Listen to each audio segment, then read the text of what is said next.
വ്യത്യസ്ത മേഖലകളിൽ എങ്ങനെ ബാധിക്കുന്നു എന്നതും വളരെ പ്രത്യേകതയുണ്ട്. നമുക്ക് ഇതിനിടയിൽ തിരുവനന്തപുരത്തെ ഒരു കാഴ്ച കൂടെ കണ്ട ശേഷം അതിൽ ഡോക്ടറിലേക്ക് മടങ്ങി വരാം. വേനൽ ചൂടിൽ നീറുകയാണ് കേരളം.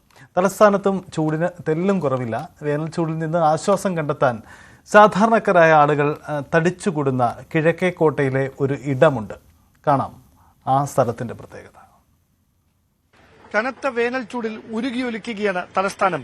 ആ ചൂടിൽ നിന്നൊന്ന് രക്ഷ തേടാൻ ആളുകൾക്ക് ഏകയാശ്രയം ഇങ്ങനെ മോരും സംഭാരവും അതോടൊപ്പം നാരങ്ങ വെള്ളവും ഒക്കെ കിട്ടുന്ന ഈ ചെറിയ ചെറിയ കടകളാണ്. ഞാനിപ്പോൾ ഉള്ളത് കിഴക്കേക്കോട്ടയിലെ ഒരു മോര് കടയിലാണ്. മോര് തീർന്നു ചേച്ചി?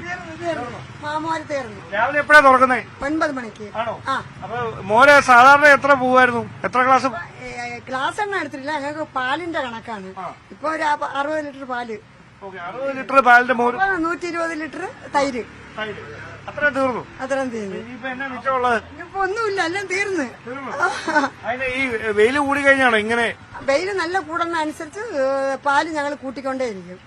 ഇനിയിപ്പോ 2 ദിവസം കഴിയുമ്പോൾ നാളെ ഇന്ന് കൂടുതലെടുക്കും, നാളെ അതിന്റെ അപ്പുറമായിരിക്കും കൂടുതലാണ്. എല്ലാ തവണ ഈ മാസങ്ങളിലാണോ ഇങ്ങനെ? കൂടുതലും ഈ ചൂട് സമയത്താണ് 10, 70, 80 ലിറ്റർ പാല് തീരും. അപ്പൊ ഈ 80 ലിറ്റർ പാലിനുള്ള മോരും അതിന്റെ കൂട്ടു സാധനങ്ങളും അരപ്പും എല്ലാം കൊണ്ടുവരും. വേറെ എന്നാ ഉള്ളത്? മോരല്ലാണ്ട് ഓറഞ്ച് സർബത്തും ഉണ്ട്, മോരും ഉണ്ട്. ആണോ? അപ്പൊ ഈ ചൂടിനെ ഇങ്ങനെ അതിജീവിക്കാൻ നമുക്കുള്ള എന്നാണ് രക്ഷപ്പെടാൻ പറ്റുന്നത്? എന്താണ്? മോരും വെള്ളമാണോ അതോ സർബത്താണോ? ഏതാ? മോരാണ് കൂടുതലും. ഇവിടെ എത്ര വർഷമായി ഇങ്ങനെ? 18 വർഷമായി. 18 വർഷമായി. അന്നാ 2 സർബത്ത് എടുക്ക്, ഞങ്ങൾ ചൂടെടുത്ത് ഇങ്ങനെ.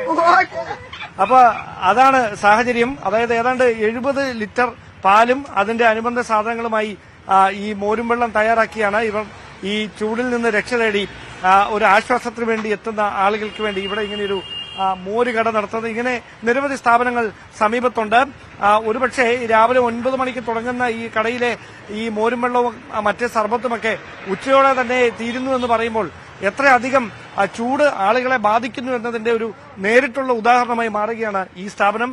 എന്തായാലും ഇതുപോലെ മറ്റ് ചെറുകിട സംരംഭങ്ങൾ ഒരുപാടുണ്ട് നഗരത്തിന്റെ പല ഭാഗങ്ങളിൽ. ചൂടിന്റെ ആധിക്യം കൂടുകയാണ്. ആ ചൂടിന്റെ ആധിക്യത്തിൽ നിന്ന് രക്ഷ നേടാൻ ആളുകൾക്ക് തെല്ലൊന്ന് ആശ്വാസമായി മാറുന്നത് ഇത്തരം ചെറുകിട സംരംഭങ്ങൾ തന്നെയാണ്. ക്യാമറമാൻ സന്തോഷ് കുമാറിനൊപ്പം ഡാൻ കുര്യൻ, ന്യൂസ് 18.